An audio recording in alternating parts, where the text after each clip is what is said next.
Ephraim. And the men of Gilead struck Ephraim, because they said, "You are fugitives of Ephraim, you Gileadites, in the midst of Ephraim and Manasseh." And the Gileadites captured the fords of the Jordan against the Ephraimites. And when any of the fugitives of Ephraim said, "Let me go over," the men of Gilead said to him, "Are you an Ephraimite?" When he said, "No," they said to him, "Then say Shibboleth." And he said, "Sibboleth," for he could not pronounce it right. Then they seized him and slaughtered him at the fords of the Jordan. At that time 42,000 of the Ephraimites fell. Jephthah judged Israel 6 years. Then Jephthah the Gileadite died and was buried in his city in Gilead. After him Ibzan of Bethlehem judged Israel. He had 30 sons and 30 daughters he gave in marriage outside his clan, and 30 daughters he brought in from outside for his sons. And he judged Israel 7 years. Then Ibzan died and was buried at Bethlehem. After him Elon the Zebulunite judged Israel, and he judged Israel 10 years. Then Elon the Zebulunite died and was buried at Aijalon in the land of Zebulun. After him Abdon the son of Hillel the Pirathonite judged Israel. He had 40 sons and 30 grandsons who rode on 70 donkeys, and he judged Israel 8 years. Then Abdon the son of Hillel the Pirathonite died and was buried at Pirathon in the land of Ephraim, in the hill country of the Amalekites.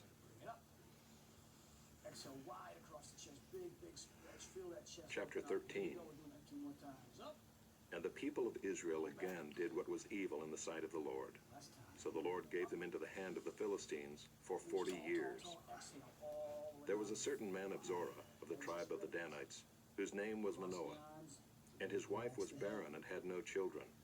And the angel of the Lord appeared to the woman and said to her, "Behold, you are barren and have not borne children, but you shall conceive and bear a son. Therefore be careful and drink no wine or strong drink, and eat nothing unclean. For behold, you shall conceive and bear a son.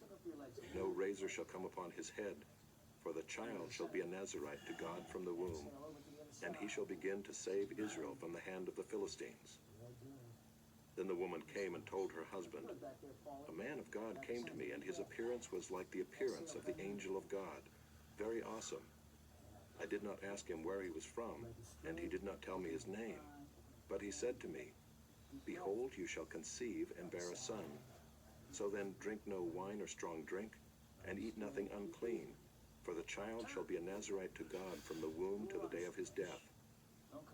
Then Manoah prayed to the Lord and said, 'O Lord, please let the man of God whom you sent come again to us and teach us what we are to do with the child who will be born.' And God listened to the voice of Manoah, and the angel of God came again to the woman as she sat in the field. But Manoah, her husband, was not with her. So the woman ran quickly and told her husband, 'Behold, the man who came to me the other day has appeared to me.' And Manoah arose and went after his wife and came to the man and said to him, 'Are you the man who spoke to this woman?' And he said, 'I am.' And Manoah said, 'Now when your words come true, what is to be the child's manner of life, and what is his mission?' And the angel of the Lord said to Manoah, 'Of all that I said to the woman, let her be careful. She may not eat of anything that comes from the vine, neither let her drink wine or strong drink, or eat any unclean thing. All that I commanded her, let her observe.' Manoah said to the angel of the Lord, 'Please let us detain you and prepare a young goat for you.' And the angel of the Lord said to Manoah, 'If you detain me, I will not eat of your food. But if you prepare a burnt offering, then offer it to the Lord.' For Manoah did not know that he was the angel of the Lord. And Manoah said to the angel of the Lord, 'What is your name, so that when your words come true, we may honor you?'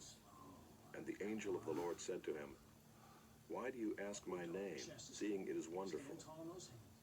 So Manoah took the young goat with the grain offering, and offered it on the rock to the Lord, to the one who works wonders. And Manoah and his wife were watching. And when the flame went up toward heaven from the altar, the angel of the Lord went up in the flame of the altar.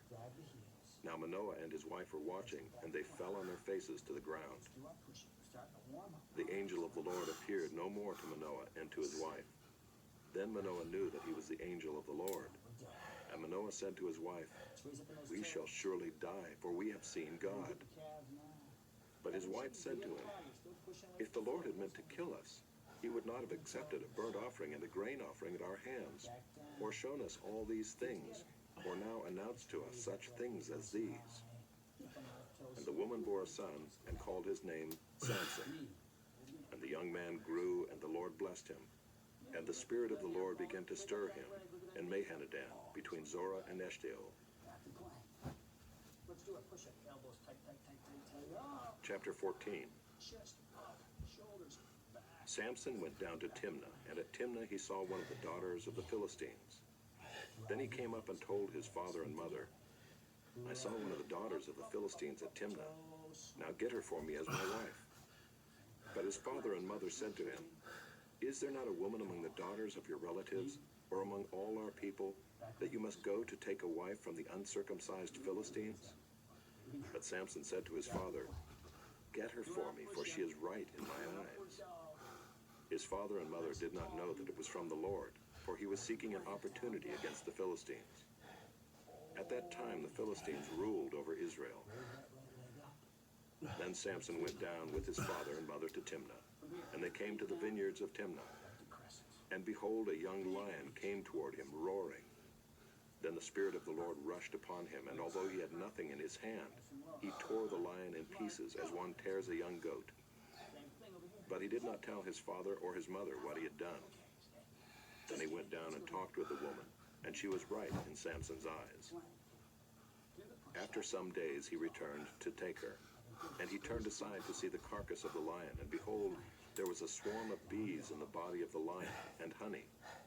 He scraped it out into his hands and went on, eating as he went. And he came to his father and mother and gave some to them, and they ate. But he did not tell them that he had scraped the honey from the carcass of the lion. His father went down to the woman, and Samson prepared a feast there, for so the young men used to do. As soon as the people saw him, they brought 30 companions to be with him. And Samson said to them, "Let me now put a riddle to you. If you can tell me what it is within the 7 days of the feast and find it out, then I will give you 30 linen garments and 30 changes of clothes.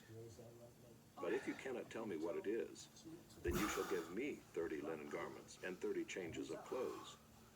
And they said to him, "Put your riddle that we may hear it." And he said to them, "Out of the eater came something to eat. Out of the strong came something sweet." And in 3 days they could not solve the riddle. On the 4th day they said to Samson's wife, "Entice your husband to tell us what the riddle is, lest we burn you and your father's house with fire. Have you invited us here to impoverish us?"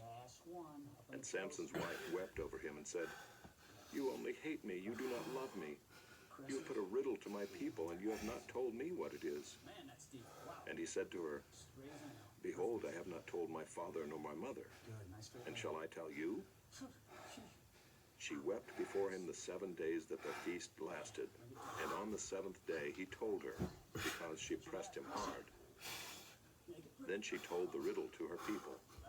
And the men of the city said to him on the 7th day, before the sun went down, "What is sweeter than honey? What is stronger than a lion?" And he said to them, "If you had not plowed with my heifer, you would not have found out my riddle."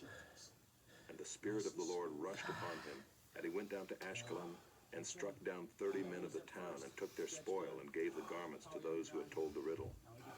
In hot anger he went back to his father's house. And Samson's wife was given to his companion, who had been his best man. Chapter 15. After some days, at the time of wheat harvest, Samson went to visit his wife with a young goat. And he said, "I will go into my wife in the chamber." But her father would not allow him to go in.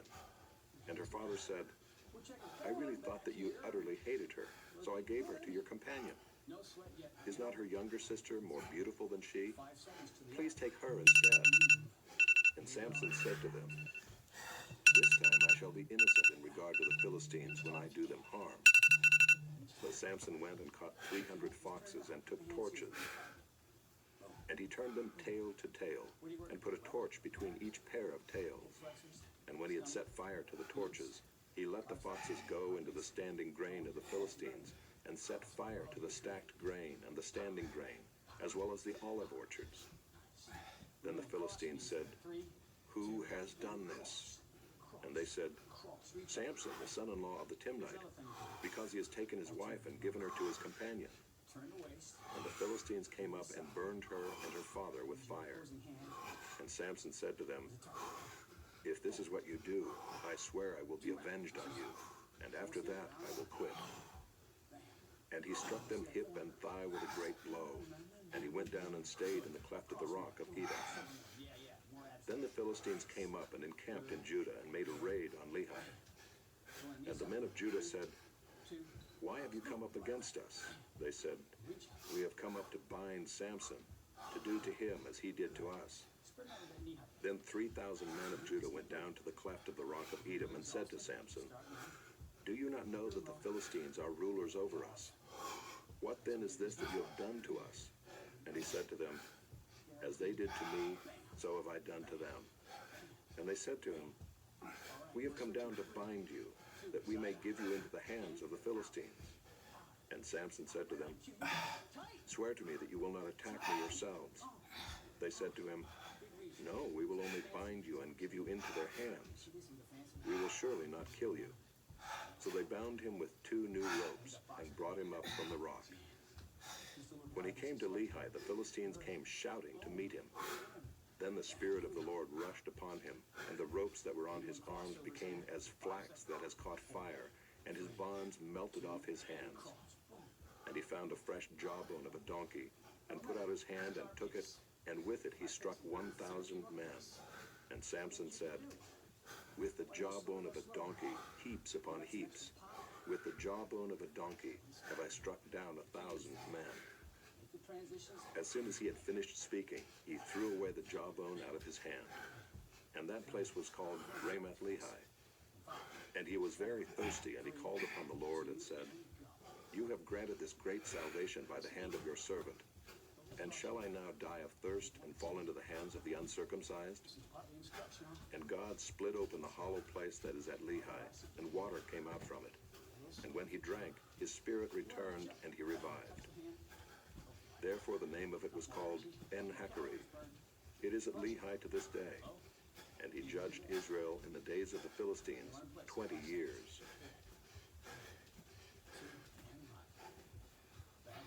Chapter 16. Samson went to Gaza, and there he saw a prostitute, and he went into her. The Gazites were told, "Samson has come here." And they surrounded the place and set an ambush for him all night at the gate of the city. They kept quiet all night, saying, "Let us wait till the light of the morning, then we will kill him." But Samson lay till midnight, and at midnight he arose and took hold of the doors of the gate of the city and the 2 posts, and pulled them up, bar and all, and put them on his shoulders and carried them to the top of the hill that is in front of Hebron. After this he loved a woman in the valley of Sorek, whose name was Delilah. And the lords of the Philistines came up to her and said to her, "Seduce him and see where his great strength lies, and by what means we may overpower him, that we may bind him to humble him. And we will each give you 1,100 pieces of silver." So Delilah said to Samson, "Please tell me where your great strength lies, and how you might be bound, that one could subdue you." Samson said to her, "If they bind me with 7 fresh bowstrings that have not been dried, then I shall become weak and be like any other man." Then the lords of the Philistines brought up to her 7 fresh bowstrings that had not been dried, and she bound him with them. Now she had men lying in ambush in an inner chamber, and she said to him, "The Philistines are upon you, Samson." But he snapped the bowstrings as a thread of flax snaps when it touches the fire. So the secret of his strength was not known. Then Delilah said to Samson, "Behold, you have mocked me and told me lies. Please tell me how you might be bound." And he said to her, "If they bind me with new ropes that have not been used, then I shall become weak and be like any other man." So Delilah took new ropes and bound him with them and said to him, "The "The Philistines are upon you, Samson." And the men lying in ambush were in an inner chamber, but he snapped the ropes off his arms like a thread. Then Delilah said to Samson, "Until now you have mocked me and told me lies. Tell me how you might be bound." And he said to her, "If you weave the 7 locks of my head with the web and fasten it tight with a pin, then I shall become weak and be like any other man." So while he slept, Delilah took the 7 locks of his head and wove them into the web. And she made them tight with a pin and said to him, "The Philistines are upon you, Samson." But he awoke from his sleep and pulled away the pin, the loom, and the web. And she said to him, "How can you say, 'I love you,' when your heart is not with me? You have mocked me these 3 times, and you have not told me where your great strength lies." And when she pressed him hard with her words day after day and urged him, his soul was vexed to death. And he told her all his heart and said to her, "A razor has never come upon my head, for I have been a Nazirite to God from my mother's womb. If my head is shaved, then my strength will leave me, and I shall become weak and be like any other man." When Delilah saw that he had told her all his heart, she sent and called the lords of the Philistines, saying, "Come up again, for he has told me all his heart." Then the lords of the Philistines came up to her and brought the money in their hands. She made him sleep on her knees, and she called a man and had him shave off the 7 locks of his head. Then she began to torment him, and his strength left him. And she said, "The Philistines are upon you, Samson." And he awoke from his sleep and said, "I will go out as at other times and shake myself free." But he did not know that the Lord had left him. And the Philistines seized him and gouged out his eyes, and brought him down to Gaza and bound him with bronze shackles. And he ground at the mill in the prison. But the hair of his head began to grow again after it had been shaved. Now the lords of the Philistines gathered to offer a great sacrifice to Dagon their god, and to rejoice. And they said, "Our God has given Samson our enemy into our hand." And when the people saw him, they praised their God, for they said, "Our God has given our enemy into our hand, the ravager of our country, who has killed many of us." And when their hearts were merry, they said, "Call Samson that he may entertain us." So they called Samson out of the prison, and he entertained them. They made him stand between the pillars. And Samson said to the young man who held him by the hand, "Let me feel the pillars on which the house rests, that I may lean against them." Now the house was full of men and women. All the lords of the Philistines were there, and on the roof there were about 3,000 men and women who looked on while Samson entertained. Then Samson called to the Lord and said, "O Lord God, please remember me and please strengthen me only this once, O God, that I may be avenged on the Philistines for my 2 eyes." And Samson grasped the 2 middle pillars on which the house rested, and he leaned his weight against them, his right hand on the one and his left hand on the other. And Samson said, "Let me die with the Philistines." Then he bowed with all his strength, and the house fell upon the lords and upon all the people who were in it.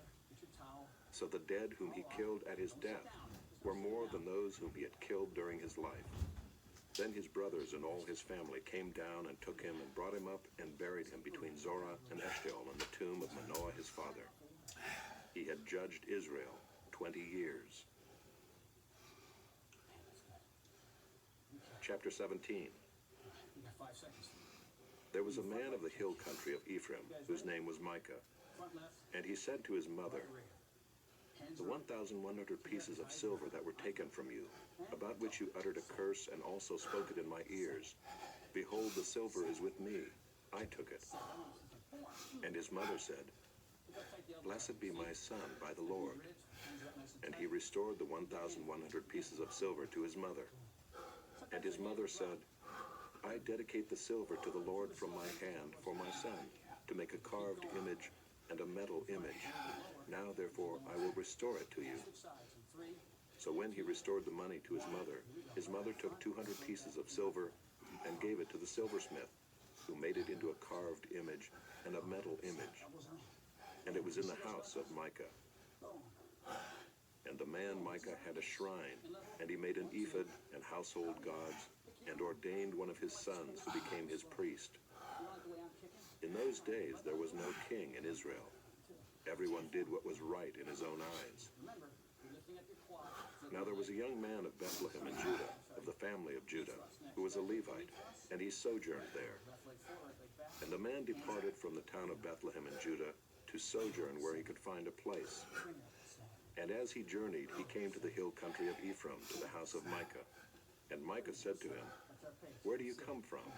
And he said to him, "I am a Levite of Bethlehem in Judah, and I am going to sojourn where I may find a place."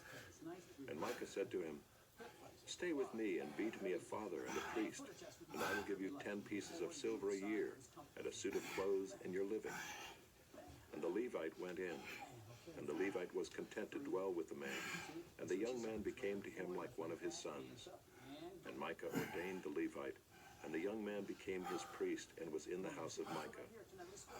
Then Micah said, "Now I know that the Lord will prosper me, because I have a Levite as priest." Chapter 18. In those days there was no king in Israel, and in those days the tribe of the people of Dan was seeking for itself an inheritance to dwell in. For until then no inheritance among the tribes of Israel had fallen to them.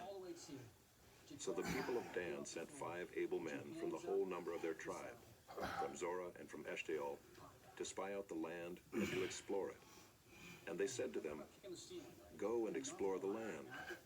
And they came to the hill country of Ephraim, to the house of Micah, and lodged there. When they were by the house of Micah, they recognized the voice of the young Levite. And they turned aside and said to him, "Who brought you here? What are you doing in this place?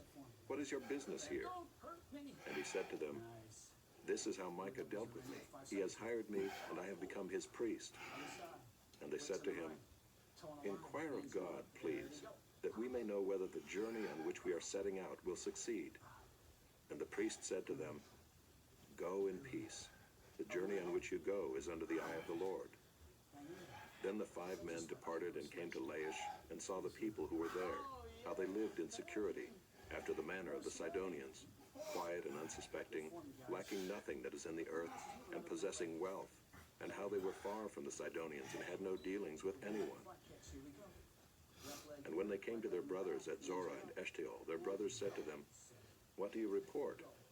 They said, "Arise and let us go up against them, for we have seen the land, and behold, it is very good. And will you do nothing? Do not be slow to go, to enter in and possess the land. As soon as you go, you will come to an unsuspecting people.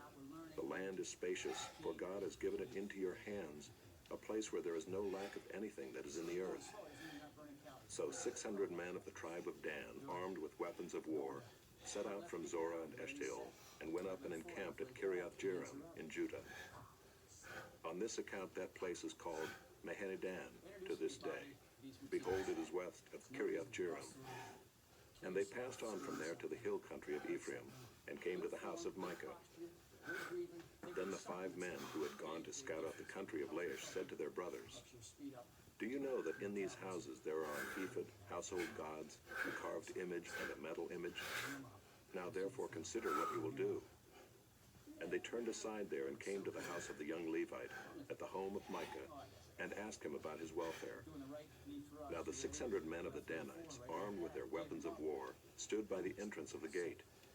And the 5 men who had gone to scout out the land went up and entered and took the carved image, the ephod, the household gods, and the metal image, while the priest stood by the entrance of the gate with the 600 men armed with weapons of war. And when these went into Micah's house and took the carved image, the ephod, the household gods, and the metal image, the priest said to them, "What are you doing?" And they said to him, "Keep quiet, put your hand on your mouth, and come with us, and be to us a father and a priest.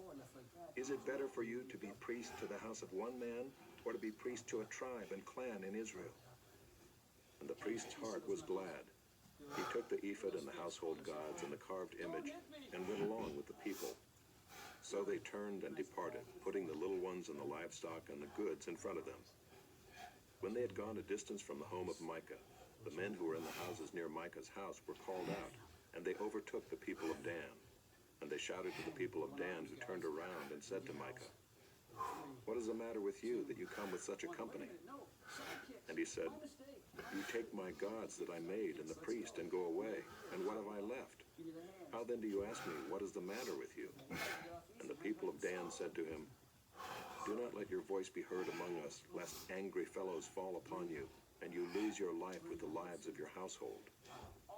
Then the people of Dan went their way, and when Micah saw that they were too strong for him, he turned and went back to his home. But the people of Dan took what Micah had made and the priest who belonged to him, and they came to Laish, to a people quiet and unsuspecting, and struck them with the edge of the sword and burned the city with fire. And there was no deliverer, because it was far from Sidon, and they had no dealings with anyone. It was in the valley that belongs to Beth-rehob. Then they rebuilt the city and lived in it, and they named the city Dan, after the name of Dan, their ancestor, who was born to Israel. But the name of the city was Laish at the first. And the people of Dan set up the carved image for themselves, and Jonathan the son of Gershom, son of Moses, and his sons were priests to the tribe of the Danites until the day of the captivity of the land. So they set up Micah's carved image that he made, as long as the house of God was at Shiloh. Chapter 19. In those days, when there was no king in Israel, a certain Levite was sojourning in the remote parts of the hill country of Ephraim, who took to himself a concubine from Bethlehem in Judah. And his concubine was unfaithful to him, and she went away from him to her father's house at Bethlehem in Judah, and was there some 4 months. Then her husband arose and went after her to speak kindly to her and bring her back. He had with him his servant and a couple of donkeys, and she brought him into her father's house. And when the girl's father saw him, he came with joy to meet him. And his father-in-law, the girl's father, made him stay, and he remained with him 3 days. So they ate and drank and spent the night there. And on the 4th day they arose early in the morning, and he prepared to go. But the girl's father said to his son-in-law, "Strengthen your heart with a morsel of bread, and after that you may go." So the two of them sat and ate and drank together. And the girl's father said to the man, "Be pleased to spend the night, and let your heart be merry." And when the man rose up to go, his father-in-law pressed him till he spent the night there again. And on the 5th day he arose early in the morning to depart. And the girl's father said, "Strengthen your heart and wait until the day declines." So they ate, both of them. And when the man and his concubine and his servant rose up to depart, his father-in-law, the girl's father, said to him, "Behold, now the day is waned toward evening. Please spend the night. Behold, the day draws to its close. Lodge here and let your heart be merry, and tomorrow you shall arise early in the morning for your journey and go home." But the man would not spend the night. He rose up and departed and arrived opposite Jebus, that is, Jerusalem. He had with him a couple of saddled donkeys, and his concubine was with him. When they were near Jebus, the day was nearly over, and the servant said to his master, "Come now, let us turn aside to the city of the Jebusites and spend the night in it." And his master said to him, "We will not turn aside into the city of foreigners who do not belong to the people of Israel, but we will pass on to Gibeah." And he said to his young man, "Come and let us draw near to one of these places and spend the night at Gibeah or at Ramah." So they passed on and went their way. And the sun went down on them near Gibeah, which belongs to Benjamin, and they turned aside there to go in and spend the night at Gibeah. And he went in and sat down in the open square of the city, for no one took them into his house to spend the night. And behold, an old man was coming from his work in the field at evening. The man was from the hill country of Ephraim, and he was sojourning in Gibeah. The men of the place were Benjaminites. And he lifted up his eyes and saw the traveler in the open square of the city. And the old man said, "Where are you going? And where do you come from?" And he said to him, "We are passing from Bethlehem in Judah to the remote parts of the hill country of Ephraim, from which I come. I went to Bethlehem in Judah, and I am going to the house of the Lord, but no one has taken me into his house." We have straw and feed for our donkeys, with bread and wine for me and your female servant, and the young man with your servants. There is no lack of anything." And the old man said, "Peace be to you. I will care for all your wants. Only do not spend the night in the square." So he brought him into his house and gave the donkeys feed. And they washed their feet and ate and drank. As they were making their hearts merry, behold, the men of the city, worthless fellows, surrounded the house, beating on the door. And they said to the old man, the master of the house, "Bring out the man who came into your house, that we may know him." And the man, the master of the house, went out to them and said to them, "No, my brothers, do not act so wickedly. Since this man has come into my house, do not do this vile thing. Behold, here are my virgin daughter and his concubine. Let me bring them out now. Violate them and do with them what seems good to you, but against this man do not do this outrageous thing." But the men would not listen to him. So the man seized his concubine and made her go out to them. And they knew her and abused her all night until the morning. And as the dawn began to break, they let her go. And as morning appeared, the woman came and fell down at the door of the man's house where her master was, until it was light. And her master rose up in the morning, and when he opened the doors of the house and went out to go on his way, behold, there was his concubine lying at the door of the house, with her hands on the threshold. He said to her, "Get up, let us be going." But there was no answer. Then he put her on the donkey, and the man rose up and went away to his home. And when he entered his house, he took a knife, and taking hold of his concubine, he divided her limb by limb into 12 pieces, and sent her throughout all the territory of Israel. And all who saw it said, "Such a thing has never happened or been seen from the day that the people of Israel came up out of the land of Egypt until this day. Consider it, take counsel, and speak." We got 2-minute cool down. Get your towel. Draw out the sweat. We got abs coming out. Chapter next. 20. Okay. Actually, I'm sorry. I was wrong. Then all the people of Israel came out from Dan to Beersheba, including the land of Gilead, and the congregation assembled as one man to the Lord at Mizpah. And the chiefs of all the people, of all the tribes of Israel, presented themselves in the assembly of the people of God, I'm gonna stop talking. 400,000 men on foot that drew the sword. Now the people of Benjamin heard that the people of Israel had gone up to Mizpah.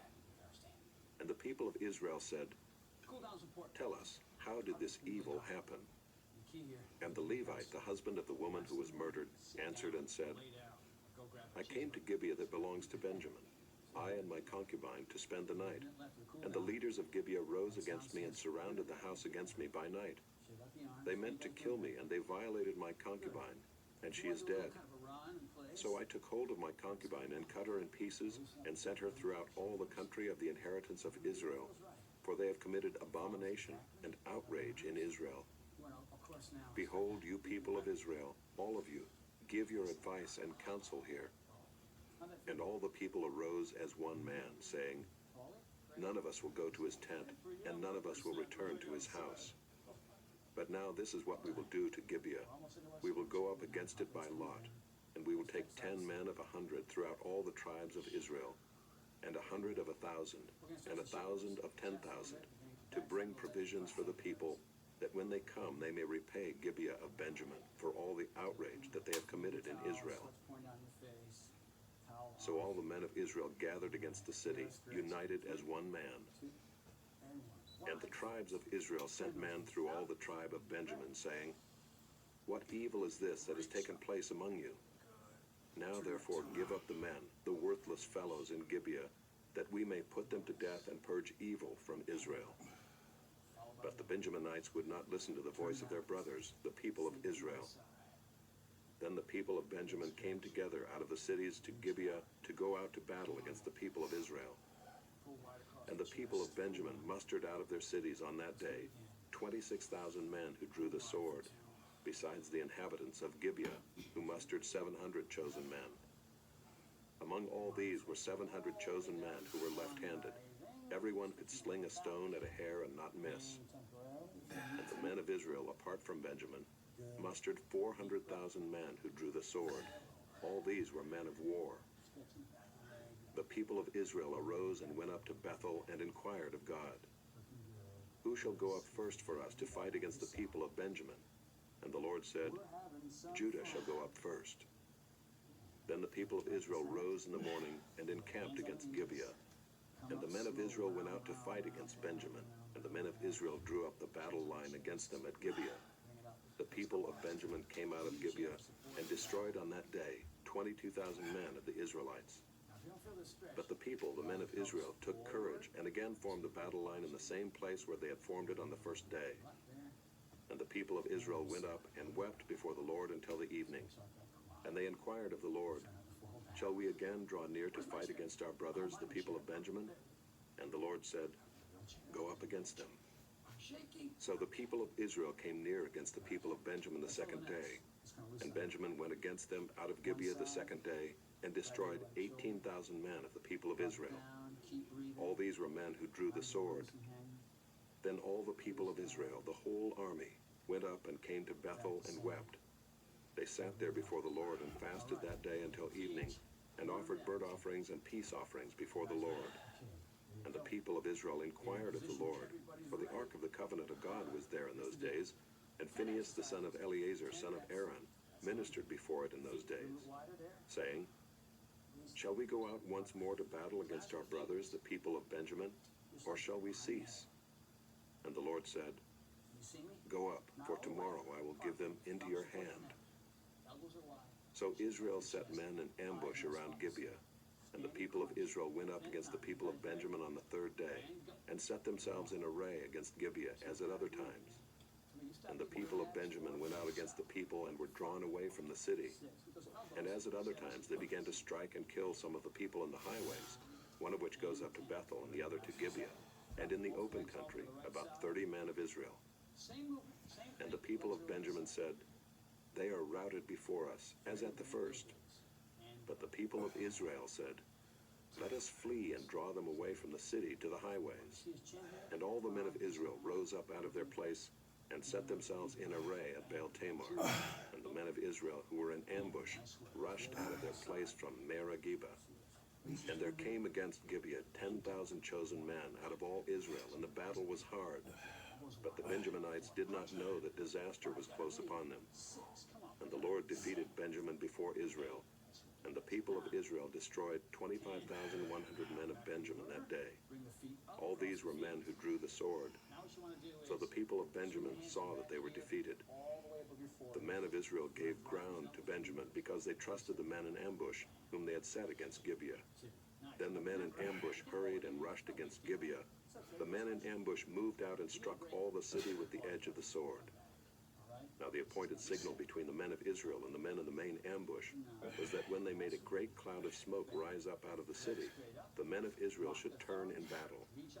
Now Benjamin had begun to strike and kill about 30 men of Israel.